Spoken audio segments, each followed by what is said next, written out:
This episode of Nuff Said is brought to you by Tweaked Audio. To get awesome headphones, go to tweakedaudio.com and use the coupon code Southgate to get 30% off, free shipping, and a lifetime warranty. Or you can get there through the link on our website, southgatemediagroup.com.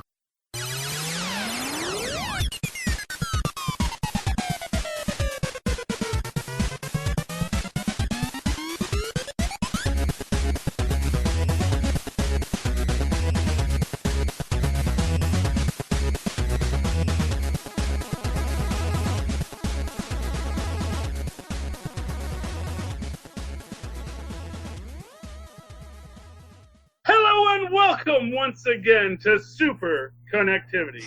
I'm your host, Charlie, the Professor Esser, and with me, as always, is the bashful blue-eyed bomber of Pittsburgh. Phil, me, and Perich. And tonight, returning once again, our very special guest star, David F. Walker. Yay!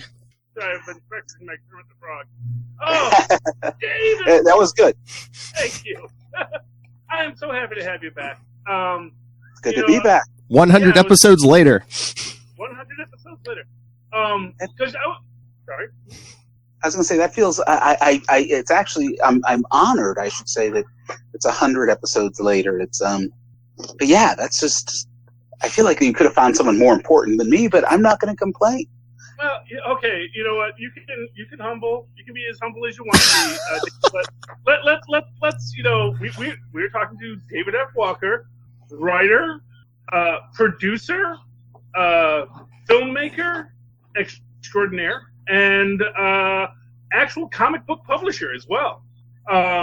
With your new work coming out, I hope soon. One Fall through Solid Comics. Yeah, yep. The first comic book publishing. Wow, that's a lot harder than I thought it was going to be, and I thought it was going to be difficult. And so it's funny because the first issue of One Fall is out, but if you didn't back it on Kickstarter, it's like finding a Sasquatch. It's really hard to find. And in fact, I'm meeting with some guys over the weekend to try to resolve that problem. And it's a work in progress. And I think that when you're an indie creator, hopefully people cut you a little bit of slack. So, we'll see.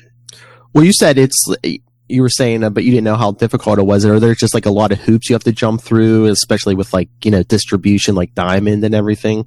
Well, I'm not going through Diamond, and I made a conscious decision not to do that right now. Mm-hmm. Later on down the road, maybe we can, but I knew with the way the industry is set up and the way retailers, the limited amount of space that retailers have, they're just not buying that many indie comics, especially once you go down the tier. You start at Image, and then you go down to, say, a Boom or a Dynamite, then you get into Aftershock and TKO and Ahoy. And there's some great publishers putting out great books, and there's some great retailers out there, but the retailers only have a limited amount of space.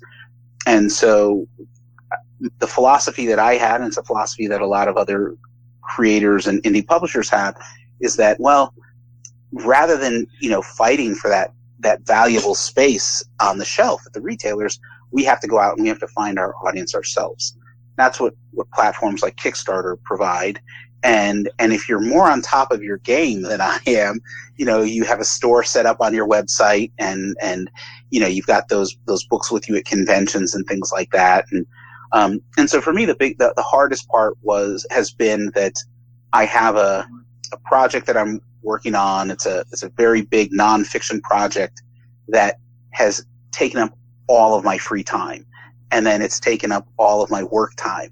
And then it's taken up all my everything that you could possibly imagine. It is sucked it dry. It's like a black hole, except instead of light not being able to escape, free time cannot escape from this black hole. And so I kind of got stuck, and so I haven't been able to give Solid Comics the attention it needs. And rather than scrambling to get it all set up in a short-term sense, I'm actually planning things out better so that I never get into this sort of situation again where if a really big assignment comes my way, suddenly I have to drop everything. and that's great because honestly, I am starved for David Walker content. You know, I mean, I'll be honest with you. I do. You know, I get Bitterroot every month. I get Naomi every month, and I'm happy to see Discombobulated is coming back in December. Yep. Really was actually a fan of your original run of that webcomic, and I'm glad to see. And of course, again, planning ahead, you're stockpiling now, so that come December you're going to be able to release them without having it be a major distraction to you. And I like what you wrote about that, which is basically that, you know, yes, it's something that doesn't make money, but it's something that makes me happy. Yep. And you know, yes. No, go on. Well, I was going to say, how hard is it to find things that truly make you happy as an artist? I would say very. For me, it feels again like it's like being a Bigfoot hunter. You know, it's you're lucky if you smell it from a mile away, but you don't always see the Bigfoot. So, you know, for me, it's one of the recurring themes in my life is I'm very bad with time management, and it has bitten me in the butt really hard the last 3-4 months, and as a result, and I go through this cycle all the time. So you would think I would learn from my mistakes, and it's happening again. And you know, Bitterroot, we're working on the second arc right now, and that's behind schedule, and that is 100% my fault. It's not the fault of Chuck or Sanford. It's my fault. Naomi is not behind schedule, but that's on hiatus. And then Discombobulated, at the time when I took a break from doing it, I honestly said to myself, okay, you're just going to take like 2-3 months off tops. And a couple of days ago, I realized, oh, it's been a year, you know, and I'm working. I've been planning on expanding it for a long time, and then I realized, wow, it's like a year is too long, and then rather than jumping right back in and relaunching the strip, you know, say in 2 weeks, which I could do, but then what would happen is every week I would be creating a new strip, and whereas if I took, say, 2 or 3 weeks, I could create 20 or 30 and then just stockpile them. And so that's what I decided to do. That is awesome. I'm really looking forward to that. I'm looking forward to so much of your work. Can I ask a question? I mean, I don't know if it's a trade secret, but like, do you use like a certain type of software to create those strips? Well, what I did is I hired an artist, and she created a limited number of images that I treat them almost like clip art. And then from there, so I have probably about 15 different pieces, actually it's more than that, because there's probably at least 9 or 10 of the main character, and then there's the supporting characters, and then I just use a combination of Illustrator and Photoshop to put the strips together. It's a very basic strip right now. It's very talking heads, and so I've been using Illustrator to letter it, and then compiling everything in Photoshop. I'm sure there's probably an easier way, but I would have to learn how to do that. So I go with what I know. And one of the things that had happened when I'd taken that initial hiatus last year was I had decided that I wanted to expand the scope of the sort of stories that I could tell. And then I knew I was going to need a new batch of art, a new batch of assets. And so I talked to the artist, and she was like, yeah, let's do it. And then I just kept flaking. And then she had some stuff come up in her life professionally, so she wasn't able to work on it. And then I saw her I guess it's been about a month ago. I saw her at San Diego Comic-Con. We got together, and, you know, she said, hey, if you want to get back into doing that discombobulated stuff you talked about, I've got some free time coming up. And so that was what lit the fire. And then, and one of the things that her and I had talked about, her name's DJ Parnell. She wanted to build up some work samples for her portfolio, some panel to panel, more traditional comic book storytelling stuff. So I had said, well, how about if I write a short story and you can draw that? And she was like, sure. And I spent some time obsessing over what should that short story be, and then I realized, I could write a discombobulated story that really breaks out of the talking head mode and has action and all kinds of stuff like that. So we're also going to do that, and that story won't be out until sometime next year. But the regular strips will launch in December, and I'll start working on putting those together next month. Okay, I'm really looking forward to it. That's great. Now, and of course, maybe this is just IMDb, because I did go through your IMDb yesterday. Okay. Yeah, and I did notice that you are listed as the producer on Bitterroot. I had heard that the rights to Bitterroot had recently been sold to, I believe it's Legendary. Yep. Yeah. So, are you officially a producer on that project? I guess so. If IMDb says it. Okay. Well, there you go. The internet never lies. Sanford, Chuck, and I, we have optioned Bitterroot to Legendary. They option the film rights. They have within those rights, they also have the rights to, if they want to, either shift gears and do a TV show or do a TV show in conjunction with the film. And part of the agreement that we have, it attaches us as probably as executive producers as opposed to producers.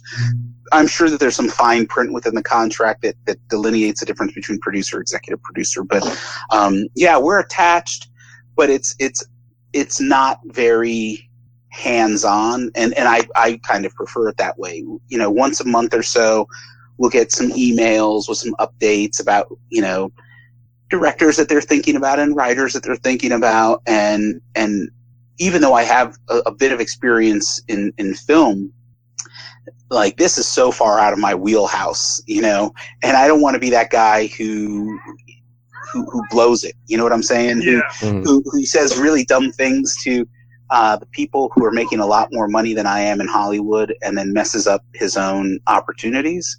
But I've had a couple really good meetings in person with the folks at Legendary and down at San Diego at Comic-Con and back in July. We all sat down and met with them. So it's been a really good relationship. They've been really, really hands-on in terms of, earlier this summer we put out a special edition, the summer special, the Red Summer Special. And, we sent them the scripts to that beforehand, and we sent them the pencils. So they, other than the actual Bitterroot team that put the book together, Legendary, those were the only people that saw what we were doing. And we've been talking to them a little bit about where the second arc is going. And, and I even sat down with them at one point and said, just so you know, I'm not, I can't speak for Chuck or Sanford. I said, I'm not one of those people who is going to be like, you absolutely have to do it this way. I said, I think that there are characters in this comic that lend themselves more to being the lead of a film. And I think a film would be more interesting if we focused on maybe these two characters over here as opposed to all 5 or 6 of the family, which sometimes can be a problem. It's, those teen movies, sometimes they work, sometimes they don't. And so that's, but they've been really good conversations. My one word of advice is don't lose Berg. I love Berg. Everybody loves Berg, Berg, yeah. I don't think we would lose any of the I don't think there's any reason to lose any of the family members, but I do think that I have always, as a writer, I've always struggled with writing too many characters in a book. It's very easy to bring a lot of characters into your series, but it can be very difficult to find time for all of them. And a film is that way, can be that way too. It's you look at, it's sort of interesting how, if you look at a film franchise like, say, the X-Men, right? Mm-hmm. The X-Men did it well when they launched with those first 2 movies back in the early 2000s. But like, you look at the Avengers, and you had to build towards that. I think that when you look at Justice League didn't build towards that. No. And that's what you kind of got. You got a film that was really difficult to find your focus. Who is your main character? Why am I supposed to root for them? Who has the interesting arc in Justice League? And that's the thing, and it's not to blast that movie. It's not to put it on blast, but, and I don't say if, I say when they make a bitter root movie, I want there to be more than one.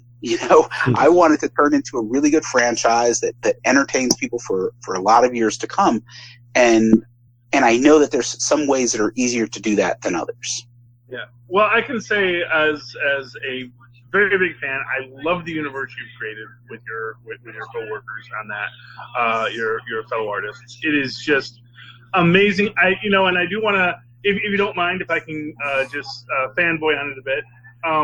We did introduce in that summer special the other groups of monster hunters of other ethnic enclaves in New York. Yes. The China, down in Chinatown, and it got me thinking about how ethnic enclaves, each ethnic enclave presumably has its own monster hunters, but how that separation possibly is sort of what it has led to this new monster invasion, that because people are broken off in their own separate cells, in their own separate groups, taking care of their own borders, if that is maybe how the monsters have gotten such a sprawling power set to launch their invasion. That's a very interesting observation. And so what I will say is I just had this conversation with Chuck Brown last night. This is my co-writer, and we were talking about this, and we were talking about other families and the interaction of other families. And the key was what I said all along is I want people to know that there are other families, but I don't necessarily want to show those other families. I don't want to get too deep into them because then that just becomes more characters that we have to deal with. And one of the things Chuck and I have been talking about is, well, why don't the other families work together? And what does it mean that they don't? And what does it mean, in one of the stories in the Red Summer special, we meet the Wiley, this woman, her name's Wiley Wu. And so we know her family is also does similar work. And then they mention a family up in Boston. And with and I made sure that that family in Boston had a really obviously Irish name because, Boston is has always been a very Irish heavy, ethnic, there's a strong Irish presence in Boston. And so Chuck and I, it's one of those things where you come up with the idea, but then you're like, oh God, what are we going to do with this? How do we make sure it doesn't get out of hand? And so we're still figuring it out because there's a draft of issue 6. And again, this is all my fault. Cause I've been so swamped that the way Chuck and I write together, it's like, well, now it's my turn to massage issue 6, then I'll give it back to him. And then it goes to Sanford. And, and there's a scene where you meet a whole bunch of families and it's a great scene, but it takes up a lot of space. And I'm not convinced that as a team that we're prepared to really open up that can of worms that extensively. So it's one of those things you wrestle with a lot. A lot of times you have a really great idea, a really great scene. You can, maybe it's great 4 or 5 scenes that go into a story. And then you go, okay, wait a sec. We can't really follow through on this. So maybe we shouldn't do this, or maybe we should scale it back, or maybe we should move it to later on in the story. And that's sort of where we're at right now. Yes. But yeah, you picked up on it. You picked up on what we were trying to do with that. Well, good. Little well, 6-page. I'm a very good comic book reader. That's why I'm the professor. Along those same lines, I wanted to toss this little thing. Now, of course, we did get our big reveal with Naomi McDuffie. Yep. Her full origin is now played out to us. But there was this item. I noticed some people talking about it online. Is her sigil. Okay. And certain design elements that are reminiscent of both the Black Lantern and the White Lantern sigil as well. Yeah. And I'm curious, and you can say I can't comment on that right now. I'm curious if that is an intentional echoing of that symbology, or if it is just coincidental, like the way that the Sentry and Ms. Marvel both have an S on their chest. Yeah, the best of my knowledge, it was completely unintentional. I've talked to Jamal. He's never mentioned it. Brian and I have never talked about it. So I think it was just one of those coincidences. We were, we talked about, we wanted some sort of symbolism of energy and light, and that if it was possible to radiate in a way that gave a sense of hope, which is really, how do you convey that, right? And so Jamal came back with some stuff, and as near as I can tell, it's all a coincidence. And that's the thing with comics. A lot of times is you throw something together, and then it comes out, and then everybody in the comic book world is like, oh, this is what this is. And you're like, it is? I didn't mean for it to be that way, but yeah. Although sometimes that can be a lot of fun for inspiration. I remember reading when John Byrne came out with his Superman, and he was writing his little, stories about his relationship with Superman in the back, and about how he didn't realize it was an S for most of his youth as a child, that he just thought it was two oddly shaped fish swimming past each other. Which I think kind of feeds into the idea that is now that's not an S. It's the symbol of hope, and that you're actually, that in Kryptonian you're actually supposed to look at the negative, not the positive image, or the positive image, not the negative image, depending on how you look at that. So, I mean, it's something that's out there. You have life and death, light and darkness. Nice symbologies to have if you ever want to explore it. Yeah, and I'll tell you, it's funny because there's this relationship between Naomi and her best friend Annabelle. Now I can't remember the character's name, right? And there's some people that have read into it perhaps that they're in some sort of romantic relationship, and like that's a question that just keeps coming up all the time now. And hey, is Naomi, is she in a relationship with another woman? And I've never answered it, and I will never answer it. But I did ask Brian. I was like, hey, Brian, is this something that we're trying to do? And he just looked at me like, who cares? As long as we're having fun, let the readers read into it.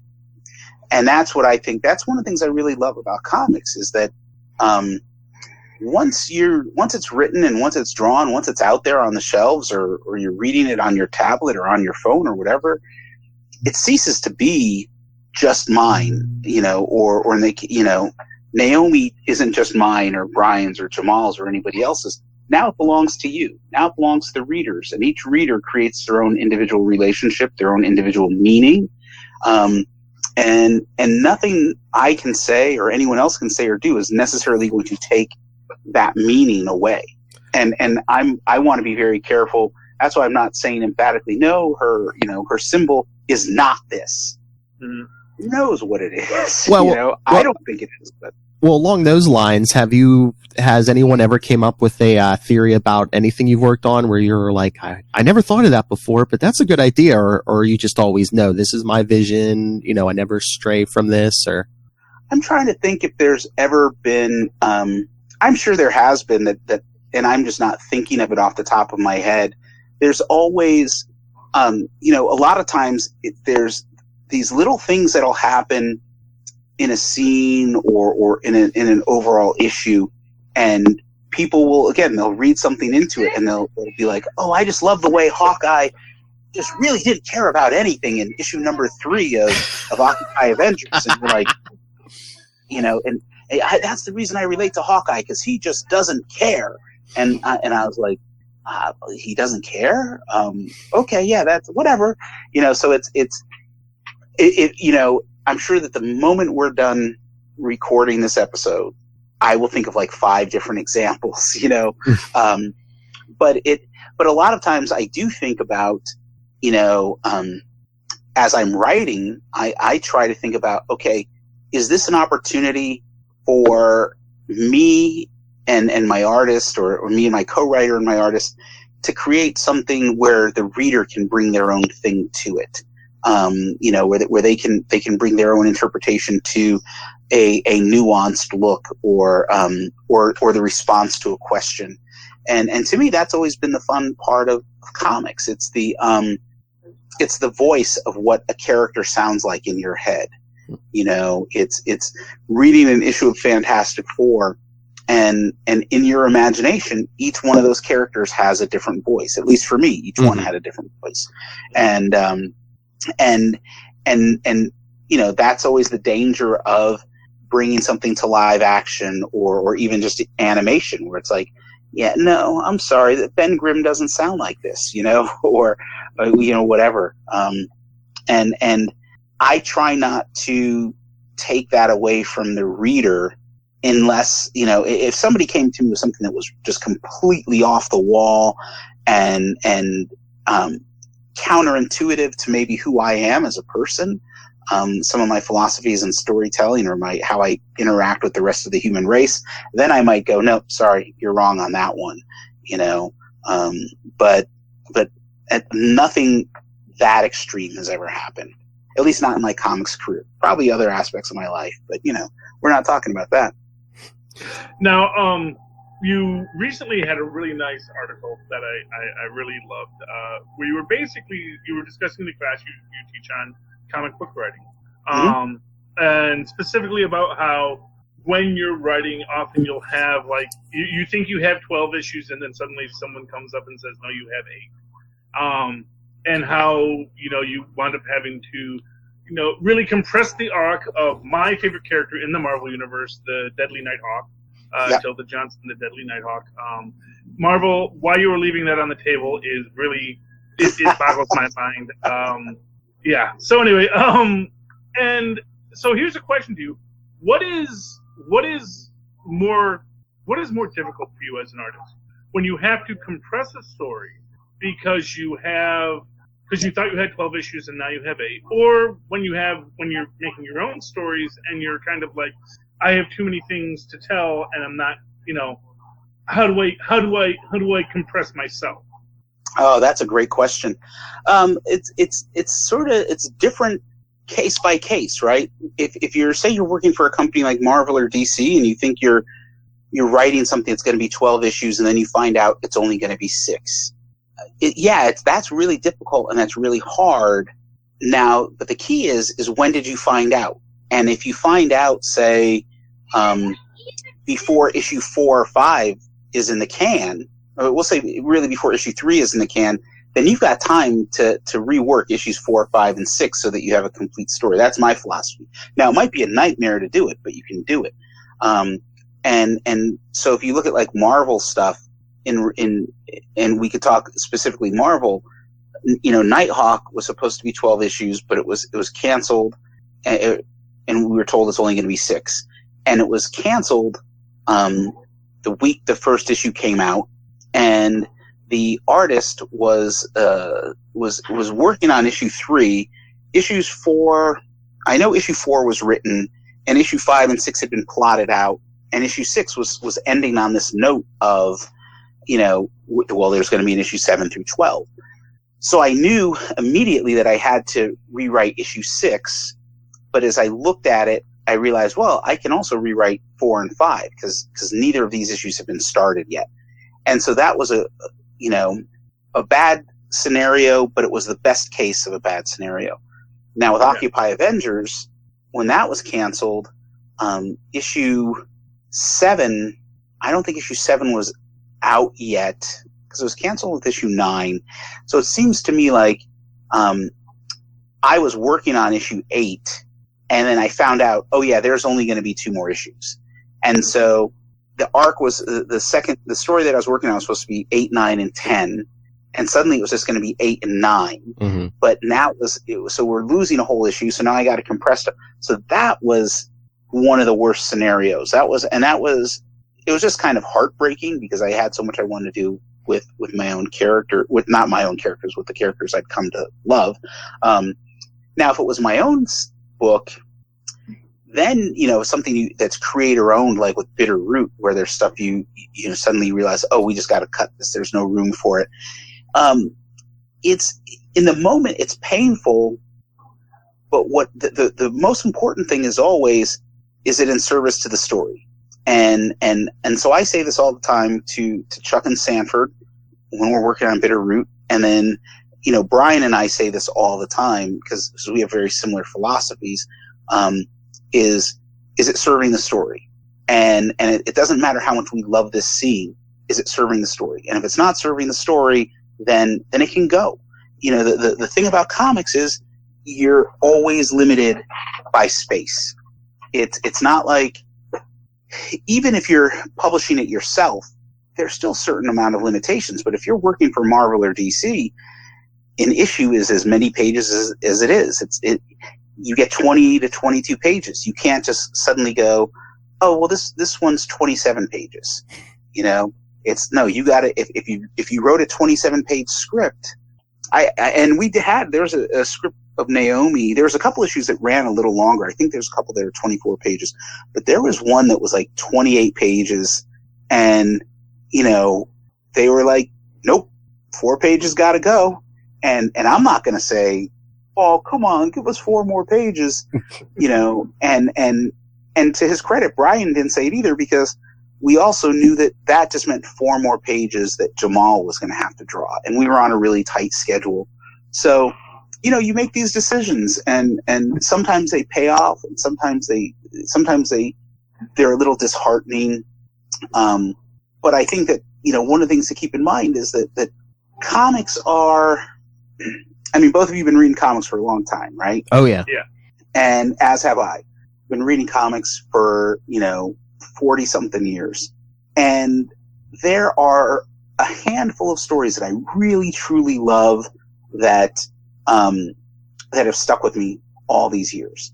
But for the most part, the comics and other forms of pop culture weren't necessarily meant to be read hundreds of times and studied over and over again. And I know this sounds like sacrilege to some people.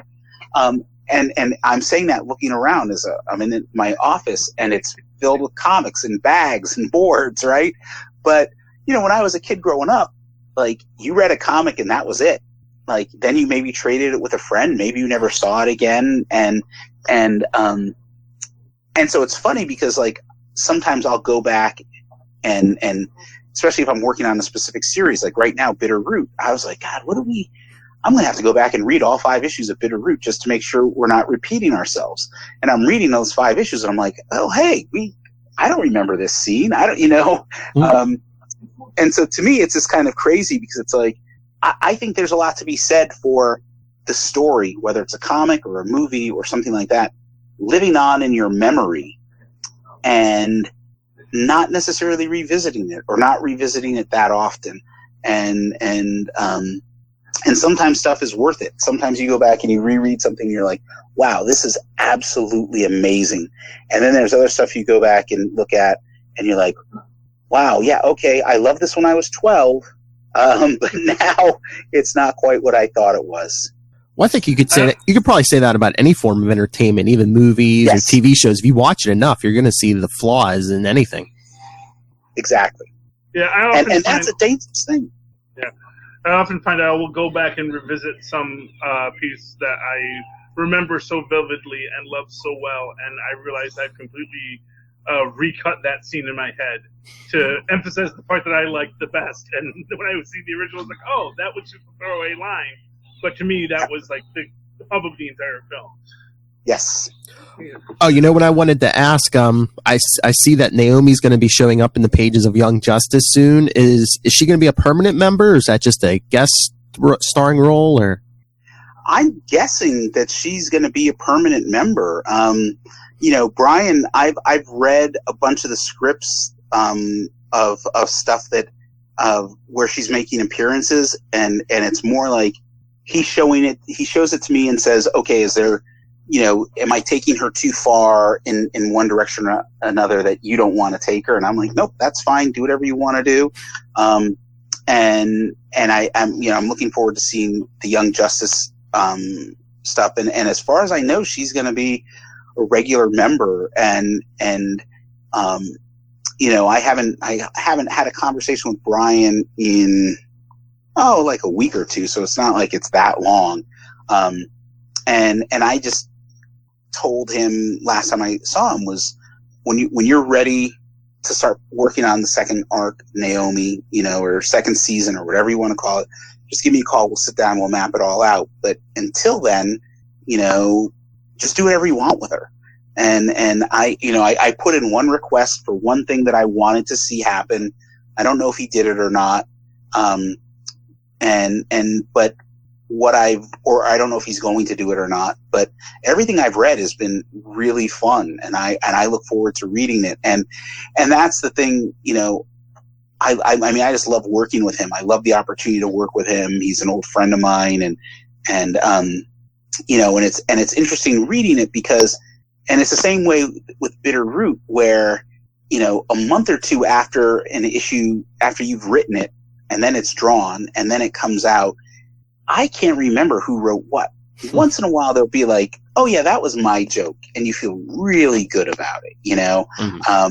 But for the most part, it's like, like with Bitter Root, I can tell you that with most of Berg's dialogue, the way we handle it is that we write just the basic meaning of what we want Berg to say. And then, Chuck and I both sort of go off in our own directions and try to find the biggest words that we possibly can. We're breaking out our thesaurus. But I would say Chuck has probably written 75 to 85% of Berg's dialogue as it appears in the comic. And so my thing is I try to find words that Chuck has no idea what they mean. And then I'm like, here, I topped you. I'm not writing as much as you are of this character, but I'm writing the words that people really have to go to the dictionary to look up. So, but that's part of the fun of it and it's even more, I find it, I can't speak for anyone else who co-writes comics. I find it more fun the further you get from the book when you really can't remember, did I write this line? Did I write that line? It was when Brian and I were first developing Naomi, and there's a character in the book D, and spoiler alert for anyone who hasn't read the book, we knew that D had a deep, dark secret in his past. And we spent months figuring out, okay, where is D from? Is he going to be, is he a new god? Is he from Fourth World? Is he from Vanguard? Is he from Ron? Where is he going to be from? And we had this long list of all these possibilities of the things that we could do. And we were getting down to the wire. I think it was in issue 2 or 3 where we revealed it. And Brian was just like, he's like, look, man, we just got to decide. And he goes, whatever you want to do, just do it. And I was like, okay, he's from Thanagar, and we've never seen these elite forces before. These are like their black ops. These are the Black Hawks of Hawk World, and he was like, what? And I was explaining it to him and acting it out in his living room. And he's like, that's great. And then he built on it from there. There was all this other stuff that I had written a scene that revealed the sort of secret history of D and handed it to him, and then he changed it and made it even better. And then I changed some stuff, and it's great. I love that. And I love that for the most part, people can't tell what. I actually had a friend come up to me at San Diego and said, okay, so who's actually writing Naomi? Is it you or Bendis? Because I can't tell. And I said, well, what do you mean you can't tell? And he said, well, it doesn't read exactly like your stories, and it doesn't read exactly like his. And I was like, perfect. True collaboration. Yep. You know what I wanted to... It's okay. I knew what I wanted to ask you is Charlie and I were talking 2 weeks ago, I think it was 2 weeks ago, about maybe a possible return of the speculators market on comics because, like, what is it? Issue 1 of Naomi is like really skyrocketed. Do you think that? Do you think that's people thinking, David and Brian are creating like the next Jessica Jones or Captain Marvel? She's going to make the jump to the either a movie or a TV show eventually, and this comic's going to be worth so much money. I guess that must be it. I think there's a sort of serendipity to it as well, because you got to remember that this came out, the first issue of Naomi came out just after Into the Spider-Verse. And people went nuts over that. And there was a lot of people outside of your standard comic readers who were really discovering Miles Morales for the first time. Yes. And I think that sort of fed into it.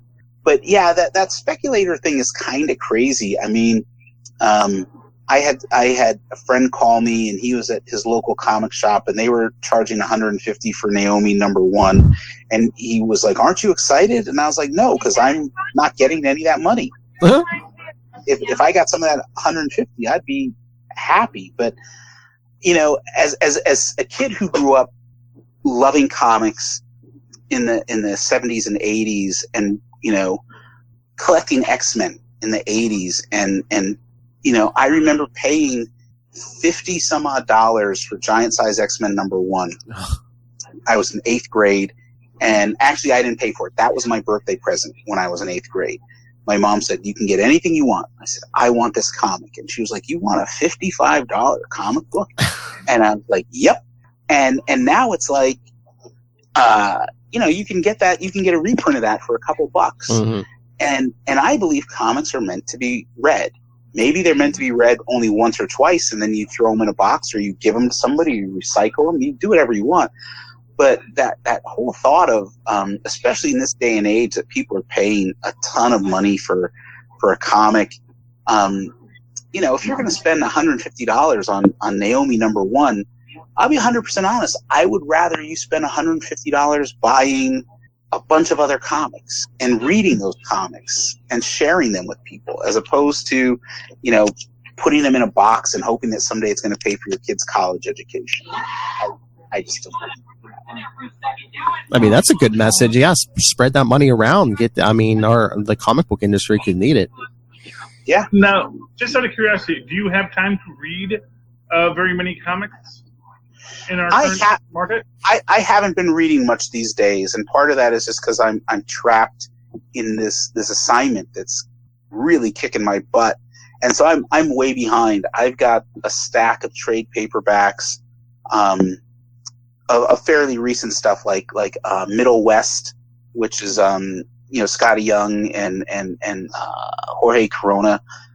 Like, that's in my pile. Bully Wars, because I saw Scotty Young recently, and I was just like, man, this transition that he's made from artist to artist writer and writing stuff is so impressive.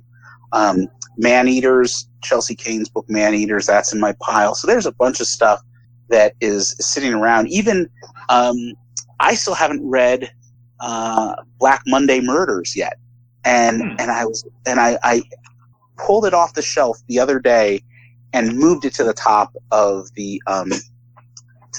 pile. And that book's like 4 years old or something. So I'm way behind. There's a couple things I've read. I've read the first issue of Jimmy Olsen, because I loved what Matt did with Hawkeye, and I love Sex Criminals, and Steve Lieber is one of my favorite artists. So that was actually the first issue of Jimmy Olsen was the first comic book, I would say, in like 5 or 6 months that I bought the day it came out and read it that night. So I'm pathetic. I apologize. No, trust me. I actually talk about comic books all the time as my avocation, not my vocation. But, yeah. I still have books that I buy them and I never get around to reading them. It's so I feel you. And I'm not even doing anything worthwhile when I'm not reading comics. That's the sad thing. You're at least creating amazing stories. I did read, interestingly, the other night, I literally have a pile of books, of both, trade paperback / graphic novels, individual floppies, and then regular books. I pulled My Friend Dahmer off the to be read pile the other night and just sat down and read the whole thing, and was like, wow, this is a really good book. My girlfriend has read it, and so she's talked about it, and I was like, okay, it'll give us something to talk about. So I read that, and then I was actually thinking about finishing. I never finished reading all of 100 Bullets.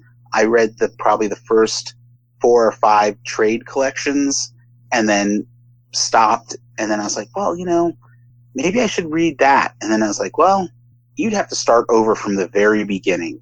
And so I pulled volume 1 of 100 Bullets off the bookshelf and put that in the to be read pile. Because, God forbid I should ever shrink that pile down. I'll always add stuff to it.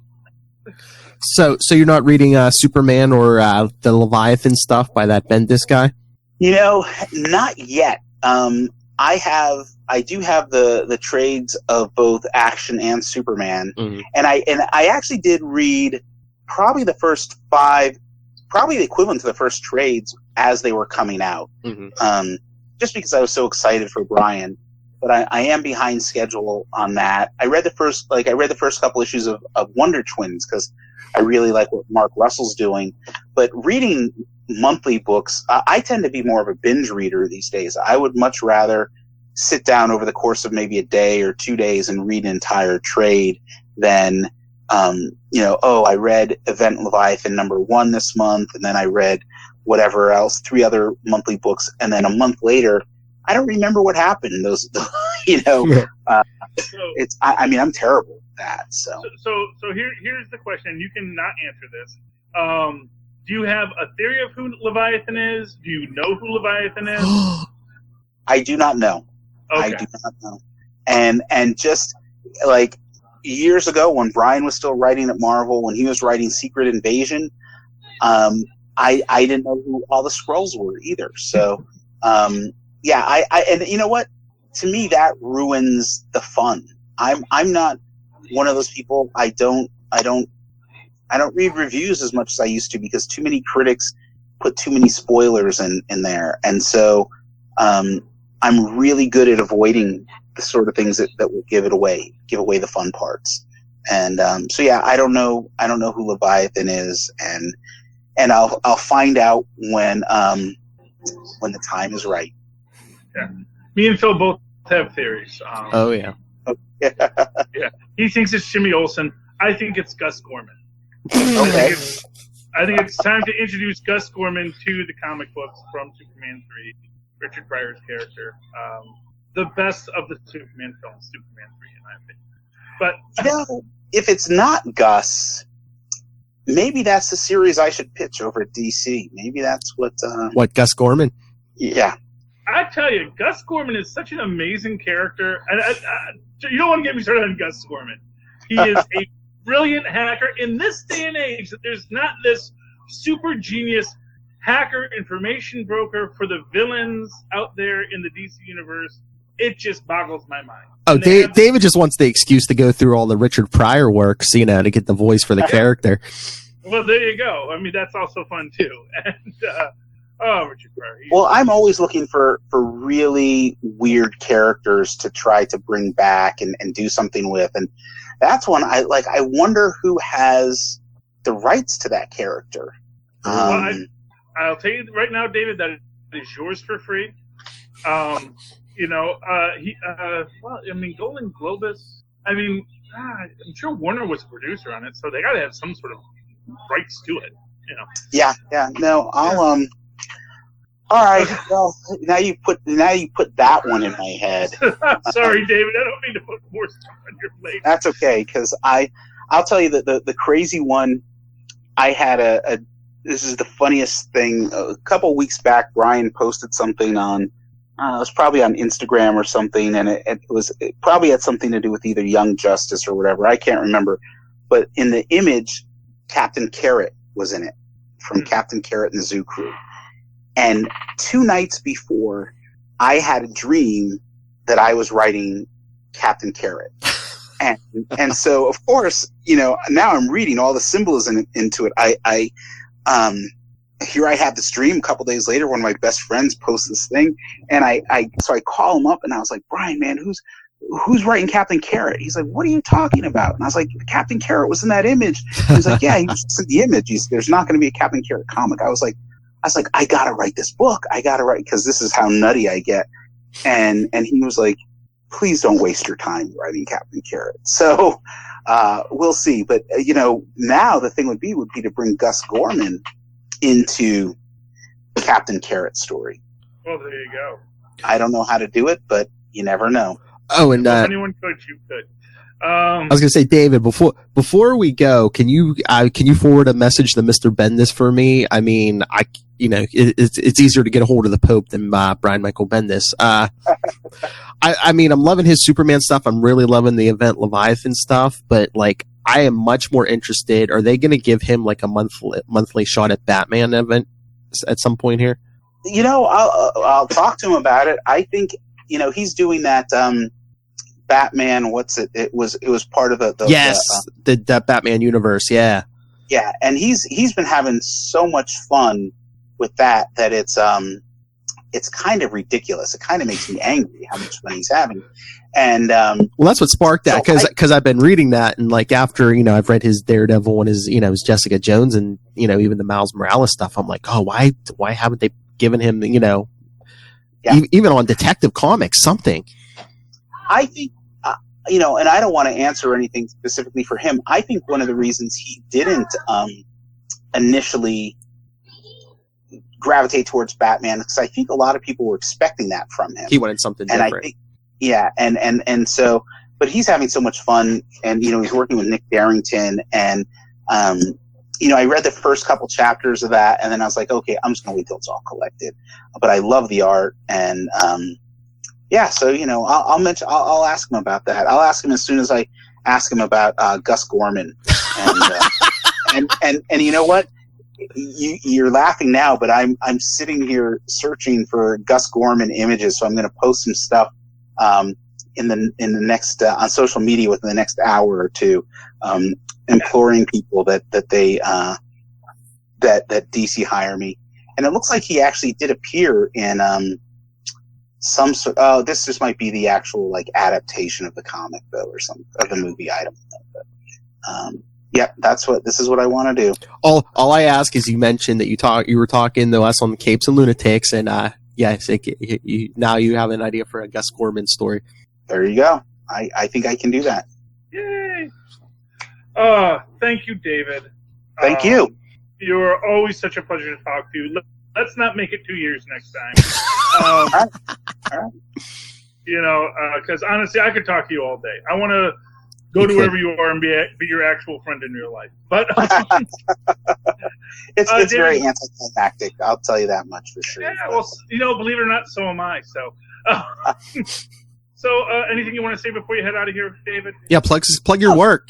Whatever. Well, thanks for having me, and just keep an eye open.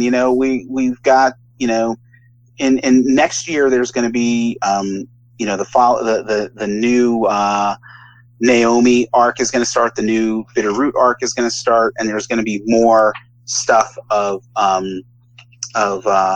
from Solid Comics, and that's really exciting stuff. I'm moving more towards more indie stuff, more creator-owned stuff. That's where I'm finding a true passion for, and that's what I want to work on as much as possible. So I'm just going to keep plugging away, and hopefully people will just kind of come and hang out for the ride, I guess. I'm there. David Walker, the next Robert Kirkman, mark my words. All right. Or just the next David Walker. I'd be happy. Oh, yeah, but I'm just saying, they're going to make something a TV show, and, you're going to get all the money. Yeah. We'll see. Good night, David. Thank you. Thank you so much. Yep. Take care. You too. Okay. Philip, let's give our social medias. Alrighty. Me first. Oh. Well, yeah, because this is my show. I know, yeah. It's just so weird. I can't not being able to see her pretty face for once. Yeah. I keep on making thumbs ups at the cameras. I was shaking my head when he was making points, and I'm like, neither one of them can see me. Why am I shaking my head? All I can see myself on the screen. That's it. Yeah, if anyone wants to get a hold of me, especially any comic creators like the great David Walker, if you want to do an interview, email me, nightwingpvp@gmail.com. On Twitter, I am at nightwingpvp, and just look for the Capes and Lunatics and Superconnectivity on all social media.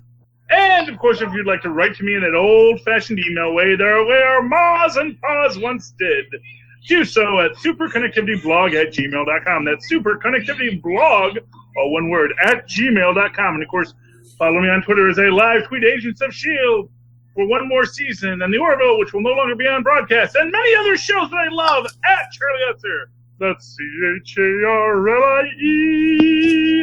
ESSER. Look for the 2 E's in the middle. For quality! Bing! Okay. Thank you, ladies and gentlemen, for super connecting with us once more this week. Be certain to be back here, same bat time, same bat channel, to super connect with us once again. Good night. Good night.